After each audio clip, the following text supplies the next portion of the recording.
আল্লাহর হাবিবের রওজা শরীফ দেখে আমি সহ্য করতে পারি না রে আবু বকর, বিদায় দাও, আমি চলে যাব। চলে গেলেন নবীর পাগল। সিরিয়া দামেস্কে যাওয়ার পরে কিছুদিন পরে নবীজি স্বপ্ন দেখায়, কিরে বেলাল, এটা কেমন জুলুম, কতদিন হলো তোমার কণ্ঠের আজান শুনি না। বেলাল রে, তোর কি মন চায় না আমি নবীর জিয়ারতে আসতে? বেলাল আয়, আমি নবীর জিয়ারতে আয় রে বেলাল আয়, কতদিন হলো তোমার কণ্ঠের আজান শুনি না। স্বপ্ন যখন নবীজি দেখাইছে, এ মুসলমান, হযরতে বেলাল সুদূর সিরিয়ার দামেস্ক থেকে পাগলের মতো দৌড়াইলেন, পাগলের মতো ছুটে আসলেন। যখন মদিনাতে আসলেন তখন তাহাজ্জুদের সময় চলতেছিল। তাহাজ্জুদের সময় চলার সময় হযরত বেলাল রাদিয়াল্লাহু আনহু কাঠের জালি দিয়ে তখন রওজা শরীফ ঘিরে রাখা ছিল। ওই জালির পাশে বসে বসে জালির সঙ্গে মাথা ঠেকাইয়া নবীর পাগল বসে বসে গুনগুন গুনগুন করে কাঁদে আর বলে, হুজুর, আপনি আসতে বলেছিলেন, গোলাম এসে হাজির হয়েছে।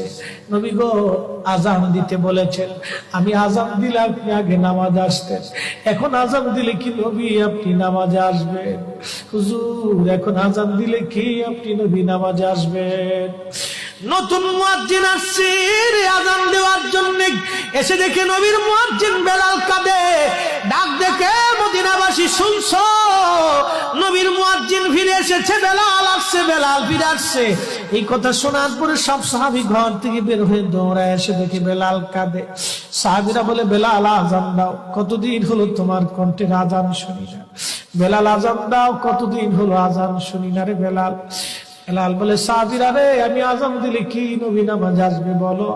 সালমান ফারসি রাদিয়াল্লাহু আনহু ডাক দেখে, সাহাবীরা, আমাদের কথায় বেলাল আজান দিবে না, তোমরা যাও দেখো হাসান আর হুসাইন দুইজন ঘরের মধ্যে আসেন। ইমাম হাসান হুসাইন রাদিয়াল্লাহু আনহুমা যদি বলে তাহলে বেলাল অবশ্যই আজান দিবে। সালমান ফারসির পরামর্শে সাহাবীরা দৌড়ায় গেলেন। বর্তমান 7 নম্বর গেট বাবু সালাম বরাবর একটা মসজিদ আছে, মসজিদে আলী। এটাই ছিল হযরত ফাতেমা রাদিয়াল্লাহু আনহার বাড়ি। এই বাড়িতে দৌড়ে যাওয়ার পরে ইমাম হাসান হুসাইন রাদিয়াল্লাহু আনহুমা দুইজনকে নিয়ে আসা হলো। দুইজনকে নিয়ে আসার পরে হযরত ইমাম হাসানকে দেখতে আমার নবীর মতো দেখা যাইতো, চেহারাটা রাসূল করিমের চেহারার মতো ছিল। নাতি দৌহিত্র নানার চেহারা পেয়েছিলেন, ইমাম হুসাইনও নানার সুরত পেয়েছিলেন। দুই ভাই নানার সুরত পেয়েছিলেন। হযরতে বেলাল রওজা শরীফ থেকে উঠে হযরতে হাসানের বুকের মধ্যে মাথা ঠেকায় কাঁদতেছে, ইমাম হুসাইনের বুকের মধ্যে মাথা ঠেকায় কাঁদে। হযরতে ইমাম হাসান ডাক দেখে, নানার মুয়াজ্জিন, কতদিন হলো তোমার কণ্ঠে আজান শুনি না, যেই কণ্ঠ দিয়া নানার আজান শুনাইতা, যাও গো ওই কণ্ঠ দিয়ে আমাদেরকেও আজান শোনাইয়া যাও। যখন হযরতে বেলাল ইমাম হাসান এই কথা বললেন, হযরতে বেলাল দৌড়ায় গেলেন। যেই বনু নাজ্জার গোত্রের মহিলা সাহাবীর ছাদের উপরে দাঁড়ায় বেলাল আজান দিত। আবু দাউদের 519 নম্বর হাদিসের মধ্যে আসছে, প্রত্যেক ফজরের নামাজের সুবহ সাদিকের আগে বেলাল দাঁড়াইতেন। দাঁড়ায় আজানের আগে বলতেন, আল্লাহুম্মা ইন্নী আহমাদুকা ওয়া নাস্তাঈনুকা আলা কুরাইশিন ইউকিমু দীনাক। প্রত্যেক ফজরের আজানের আগে এই দোয়াটা পড়ে বেলাল আজান শুরু করতেন। হযরত বেলাল রাদিয়াল্লাহু আনহু আজকে তাহাজ্জুদের আজান দিতে গেছে। আজান দিতে যাওয়ার পরে হযরত বেলাল যখন আজান দিলেন, আল্লাহু আকবার, আল্লাহু আকবার, আজানের মধুর ধ্বনি সারা মদিনার রন্দে রন্দে ছড়িয়ে গেল। মদিনার ঘর থেকে সব সাহাবী বের হয়ে দৌড় মারছে।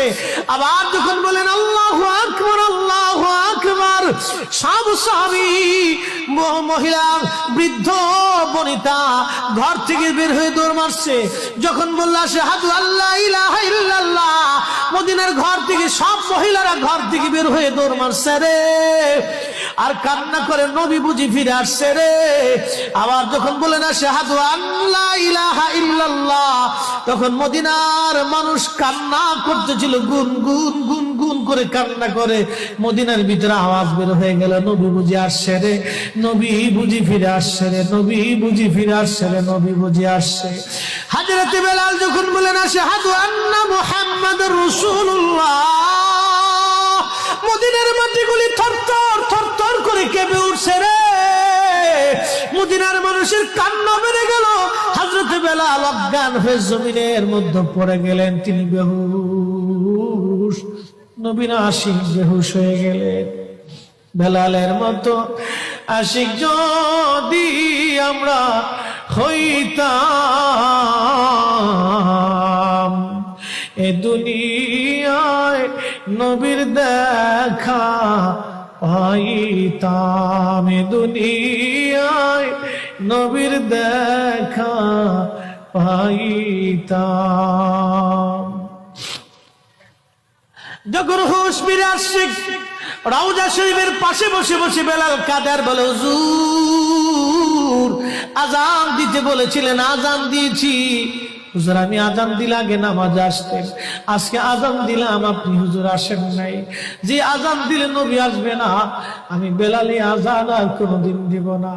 হযরতে বেলাল কিছুদিন পরে কলিজা ফেটে নবীর বিরহ বেদনা সহ্য করতে না পেরে তিনি চলে গিয়েছিলেন পরপারে। কলিজা ফেটে, কলিজা ফেটে, কলিজা ফেটে।